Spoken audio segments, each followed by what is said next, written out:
چشماش پر بود از نگرانی و ترس. لباش میلرزید. موهاش آشفته بود و خودش آشفته تر. بهش گفتم سلام کوچولو، مامانت کجاست؟ نگاهش که گره خورد تو نگاهم بغضش ترکید. قطره‌های درشت اشکش زلال و بی‌پروا چکید روی گونه‌اش. گفت مامانم. صداش میلرزید. بهش گفتم چرا گریه میکنی عزیزم؟ گم شدی؟ اما گریه امونش نمیداد که چیزی بگه. حق گریه میکرد، اون طوری که من همیشه دلم میخواست گریه کنم. طوری گریه میکرد که انگار سالهاست گریه نکرده بود. با بازوی کوچیکش مدام چشماشو از خیسی اشک پاک میکرد. توی چشماش چیزی بود که بغضم گرفت. بهش گفتم ببین، خب منم مامانمو گم کردم ولی گریه نمی کنم. الان با هم میریم مامانمونو پیدا میکنیم. خب اینو که گفتم دلم گرفت. دلم عجیب گرفت. آدم یاد گم کرده های خودش که میفته عجیب دلش میگیره. یاد دونه دونه گم کرده های خودم افتادم. پدر بزرگ، مادر بزرگ، پدر، مادر، برادر، خواهر، عمو، دوستای کودکی، همکلاسی های تمام سالهای پشت میز نشستنم، غرورم، امیدم، عشقم، زندگیم و خیلی کسای دیگه. بهش گفتم من اونقدر گم کرده دارم، اونقدر زیاد، ولی گریه نمی کنم. ببین چشمامو. دروغ می گفتم. دلم اندازه تمام وقتایی که دلم میخواست گریه کنم گریه میخواست. حسودی میکردم به دخترک. بهم گفت تو هم مامانتو گم کردی؟ آرومتر شده بود. قطره‌های اشکشم کوچیکتر شده بود. احساس مشترک نزدیکمون کرده بود. دست کوچیکش رو آروم گرفتم تو دستم. گرمای دستش سردی دستامو نوازش میکرد. احساس مشترک، یه حس خوب که بین من و اون یه پل زده بود. تلخی گم کرده هامونو برای لحظه ای از ذهنمون زدوده بود. بهش گفتم آره گلم، آره قشنگم، منم هم مامانم هم یه عالمه چیزای دیگر رو با هم گم کردم ولی گریه نمی کنم که. حقش ایستاد، سرشو تکون داد. با دستم اشکای روی گونه‌اش رو آهسته پاک کردم.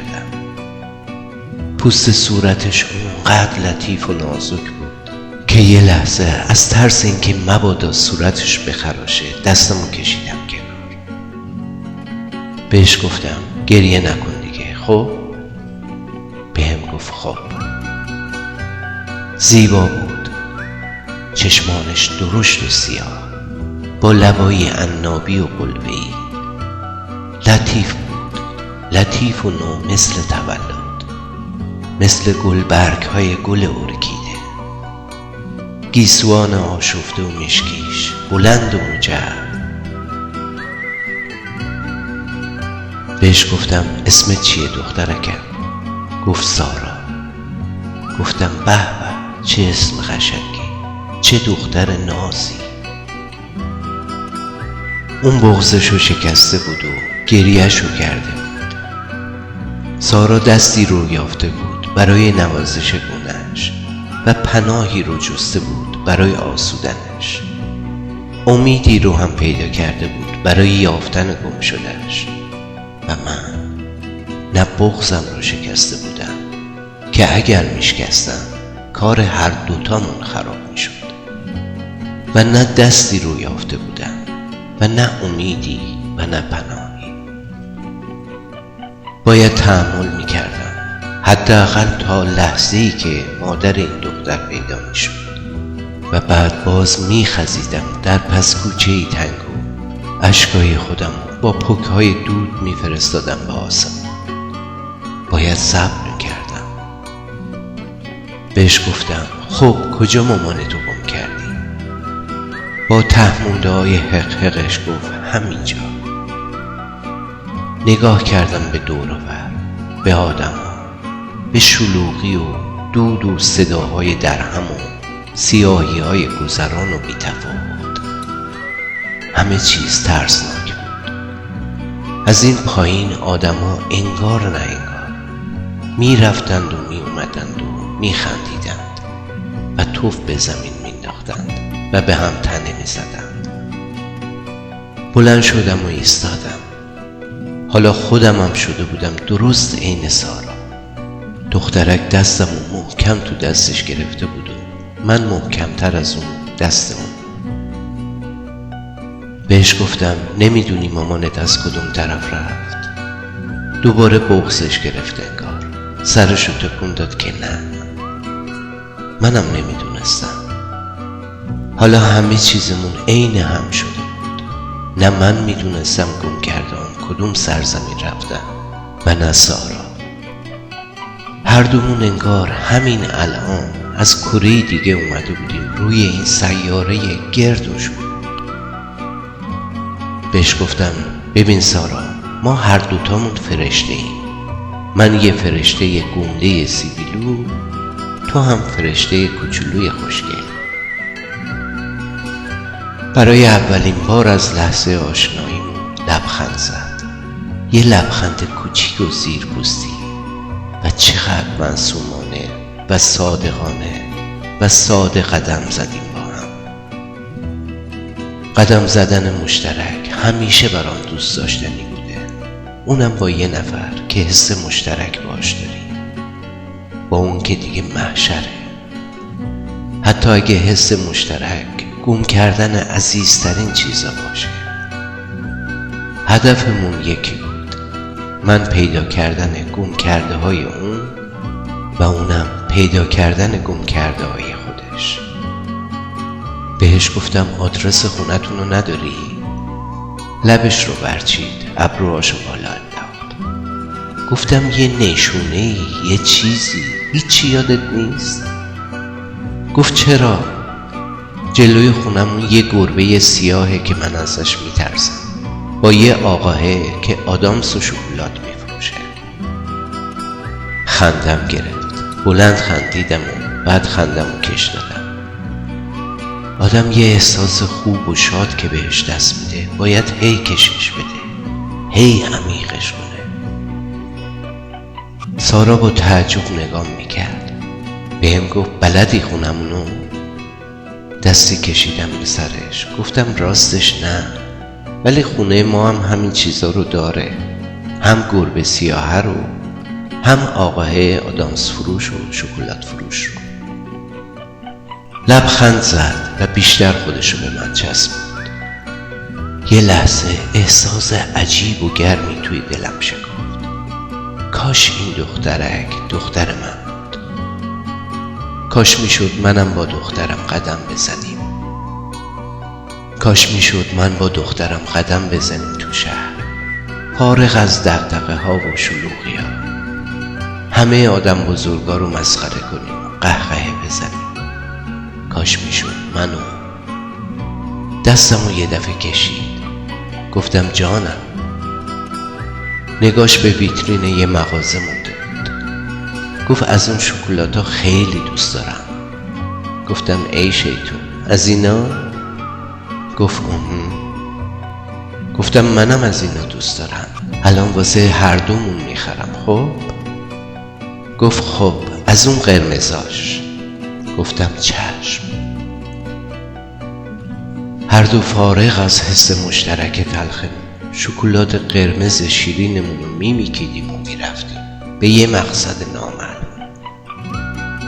سارا شیرین زبونی میکرد، انگار یخهای بی‌اعتمادی و فاصله رو همین شکلات آب کرد. سارا گفت تازه بابام یه ماشین گنده خوشگل داره، همش ما رو میبره دریا بازی میکنیم. گوش میدادم به صداش و لذتی که میچشیدم وصف ناشدنی بود. سارا هم مثل یه شکلات شیرین روحمو تازه کرده بود. ساده، صادق، پر از شادی و شور و هیجان، تازه و دوست داشتنی. گفتم خب که اینطور پس یه عالمه بازیم بلدی؟ گفت آره، تازه‌شم عروسک بازی، قایم موشک، بعدشم گرگم به هوا. ما دوست شده بودیم به همین سادگی. سارا یادش رفته بود گم کرده ای داره، منم یادم رفته بود گم کرده هم. چقدر شیرینه وقتی آدم کسی رو پیدا میکنه که با اون درداش ناچیز میشه و غماش فراموش. نفس عمیق میکشیدم و لبخند عمیق‌تر میزدم و گاهی بی خودی بلند میخندیدم و سارا هم بلند و مثل من بی دلیل میخندید. خوش بودیم با هم. انگار قد هر دومون یکی شده بود. او کمی بلندتر و من کمی کوتاه‌تر و سایه هامونم هم قد هم پشت سرمون قدم میزدند و میخندیدند. یه دفعه گفت مامانم، مامان جون. دستمو رها کرد، مثل نسیم، مثل باد دوید. تا اومدم بفهمم که چی شد، سارا رو دیدم تو آغوش مادرش، سفت در آغوش هم، هر دو گریان شد. هر دو انگار همه دنیا در آغوششونه. مادر صورتش سرخ و خیس و سارا هم اشک‌آلود و خندان، با نیم نگاهی به من. قدرت تکون خوردن نداشتم. انگار حس بد و خوبی در درونم جوشیدن گرفته بود و گم کردش رو یافته بود و شکلات توی دهان من انگار مزه قهوه تلخ گرفته بود. نمیدونم چرا، ولی به اندازه سارا از پیدا کردن گم شدش خوشحال نبودم. سارا به مادرش گفت این آقای منو پیدا کرد، تازه برام شکلات و آدامسم خرید. اینم مامانشو گم کرده ها. و بعد به طرف من نگاه کرد و گفت مگه نه؟ صورت مادر سارا روبروی من بود، خیس از اشک و نگرانی، و گفت آقا یک دنیا ممنونم ازتون. به خدا داشتم دیوونه می شدم. فقط یه لحظه دستم رو ول کرد. همش تقصیر خودمه. آقا من مدیون شما. گفتم خانم این چه حرفیه؟ سارا خیلی باهوشه. خودش به این طرف اومد. قدر دخترتون رو بدونید. یه فرشته است. سارا خندید و گفت تو هم فرشته ای؟ یه فرشته سیبیلو؟ خودت گفتی. هر سه خندیدیم. خنده من تلخ، خنده سارا شیرین. مادر سارا گفت به هر حال ممنونم ازتون آقا. محبتتون رو هیچ وقت فراموش نمی‌کنم. سارا تشکر کردی از عمو؟ سارا اومد جلو و گفت میخوام بوست کنم. خم شدم. لبای عنابی قنچه‌اش آروم نشست روی گونه زبرم. دلم نمیخواست بوسش تموم بشه. سرم همینطور خم بود که صداش اومد گفت تموم شد دیگه. و باز هر دو خندیدیم. نگاش کردم. توی چشمش پر بود از اعتماد و دوست داشتن و گفت نمیخوای من باهات بیام تا تو هم مامانتو پیدا کنی؟ لبخندی زدم و گفتم نه عزیزم، خودم تنهایی پیداش میکنم، همین دور و براست. گفت پیداش کنی یا؟ سارا دست مادرشو گرفت و همینطور قدم به قدم دور شدن. سارا برام دست تکون میداد.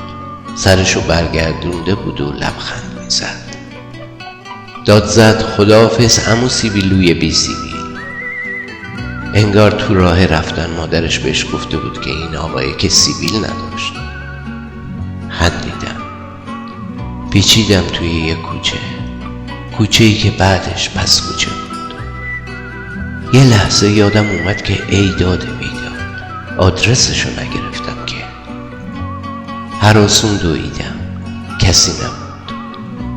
دویدم تا انتهای جایی که دیده بودمش، نبود. نه سارا، نه مادرش، نه سایه‌شون. رسیدم به پس کوچه. بغضم آروم و ساکت شکست. سارا مادرشو پیدا کرده بود و من گم کرده ای به تمام گم کرده‌ام افسوده بودم. پس کوچه های بیخوابی من انتها نداره. باید همینطور قدم بزنم تو تمومیشون. خو گرفتم به با خاطرات خوش بودم. گم کرده های من هیچ نشونه ای ندارن. حتی گربه سیاه و آقای آدامس فروش هم نزدیکشون نیست. من گم کرده هام رو توی همین کوچه پس کوچه های تنگ و تاریک گم کردم. کوچه پس کوچه هایی که همشون به هم راه دارن و هیچ وقت تموم نمیشن. کوچه پس کوچه هایی که وقتی به بنبستش میرسی خودت هم میشی جزو گم شده. شاخه ای تکیده گل ارکیده با چشمای خسته، لبهای بسته، غم توی چشماش آروم نشسته، شکوفه شادیش از هم گسسته. آشنای درده خورشیدش سرده، تو قلب سردش غملونه کرده، مهتاب عمرش در پشت پرده، هر ماه سالش پاییز سرده. دستای ظریفش تو دست مادر، پیکر نحیفش چون گل پرپر، از محنت و درد آروم نداره. سایه سیاهی رو بخت شومش، ارکیده تنهاست زیر هجومش، طوفان درد پایون نداره. لا لا لا لا لا لا لا لا